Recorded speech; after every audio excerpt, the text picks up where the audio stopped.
All right, let's jump right into this explainer. Today, we're looking at an ancient text that takes a mythical battle and turns it into an absolute masterclass on military logistics and city defense. We are digging into a fascinating excerpt from an ancient epic detailing a siege of just unimaginable proportions. But rather than just getting lost in the mythology, we're going to extract the hard, tactical data hidden right beneath the surface of the story. Think about this for a second. How do you actually defend a city when the attack is coming from the sky? The sheer scale of the threat in this story is just incredible. We're not talking about a standard ground war here. The text describes this wicked king named Salwa, who besieges the great city of Dwaraka not just from the earth, but literally from the air. He stationed his forces all around the city and then took up a position in the upper regions. So right out of the gate, the defenders of Dwaraka have to solve a massive tactical nightmare, surviving a three-dimensional siege. And this quote brilliantly illustrates the terrifying, relentless nature of that assault. This is described directly by the warrior Vasudeva to King Yudhishthira in our source text.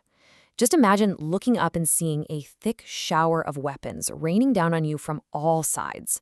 It sets the incredibly high stakes for these defenders right away. I mean, there is absolutely no room for error when death is quite literally falling from the sky.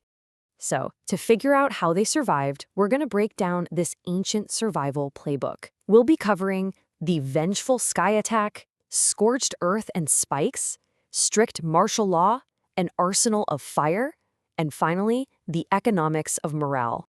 Part 1. The vengeful sky attack. What actually kicked this all off? It's your classic cause and effect. According to the account, the warrior Vasudeva had slain a figure named Sisupala. Well, hearing about this, King Salwa was just driven by absolute pure revenge. He didn't want a quick skirmish. He wanted to completely eradicate his enemies.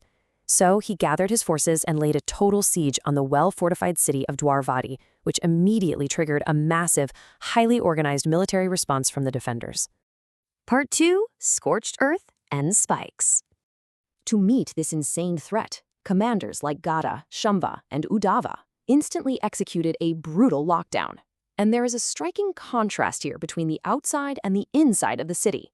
Outside, they employed ruthless scorched earth tactics. All the bridges over the rivers were completely destroyed. For a full 2 miles around the city, the land was intentionally ruined and made uneven.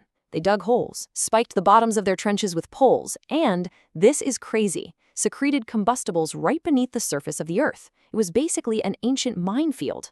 But inside? Highly organized. Gateways were packed with provisions. Open spaces were filled with elephants and horses. And nobody, and I mean nobody, could enter or leave without presenting a pre-agreed-upon sign or password. Pure, controlled safety. Part 3. Strict martial law. The city's leadership, specifically figures like Ugrasena, knew physical defenses just weren't going to cut it. So, in a surprisingly relatable move for any modern state of emergency, they initiated a total cultural lockdown. The police immediately drove out all entertainers. Mimes, dancers, and singers of the Anartata country were exiled from the city. They completely forbade boats from plying the waters, and, maybe most importantly, the leaders strictly proclaimed that nobody in the entire city should drink alcohol. Sobriety literally became a tool for survival. The Vrishnis and the Andhakas understood that against a relentless aerial bombardment, a single drunken mistake meant absolute annihilation. The text explicitly notes that they remained strictly sober and watchful to prevent carelessness. It's a fascinating glimpse into the psychological warfare and internal discipline you need to survive a mega siege. You definitely can't fight a war from the sky if your ground troops are hungover or distracted by street performers, right? Part 4. An arsenal of fire.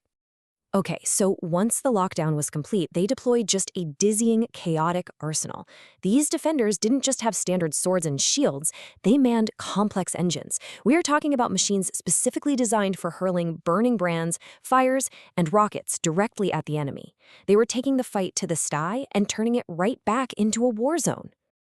Think about the sheer variety of projectiles here. They rapidly deployed engines capable of firing stone balls, bullets, and even hot, boiling liquids down upon any advancing troops. They were essentially creating an impenetrable wall of kinetic and thermal energy. And back down on the ground, the streets themselves were transformed into deadly choke points. They barricaded them with spiked woodworks. Behind those barricades stood combatants wielding lances, forks, plowshares, battle axes, and heavy shields embossed with iron. It was a fortress absolutely bristling with sharp edges at every conceivable angle. Amidst all this chaos, with the blare of trumpets, tabors, and drums echoing from the streets to communicate and intimidate, they had a highly specific logistical tool ready to go: deerskin vessels. These were prepared for one purpose: carrying water. Because when you're firing burning brands and rockets and the enemy is showering weapons back upon you, fire management is survival. They basically had an ancient fire department ready to manage the chaos. Part 5. The economics of morale. But honestly, the most important tactical pillar was grounded in administration. 0. That 0 represents the exact number of combatants in Dwaraka who went unpaid during this apocalyptic siege, which is just a staggering logistical achievement. Ahuka and the leaders ensured every single soldier was exceptionally well compensated. The text gets incredibly specific here. Combatants were specially gratified with allowances, wages, rations, weapons, and dresses. Among the combatants, there was none who was not paid in pure gold, none who was not paid at all, and none who wasn't somehow obliged. It proves that even in a mythological war filled with sky chariots and rocket engines, you absolutely unequivocally cannot win without an incredibly robust payroll and logistics system keeping morale high. Resolution: the impregnable city. Because of these meticulous, all-encompassing preparations, the ultimate result was profound. The text tells us Dwaraka completely transformed. It didn't just look like a standard fortress, it looked like the divine city of Indra himself. It was utterly prepared to meet the foe, just a perfectly oiled machine of defense that left absolutely nothing to chance. So, as we wrap up this explainer, I want you to really think about the playbook we just went through. Look at how heavily this millennia-old text relied on infrastructure lockdown, strict curfews, advanced projectile engines, fire management, and economic motivation for the troops. I'll leave you with this question. When you strip away the mythological context, has the core playbook of human survival and military defense ever truly changed?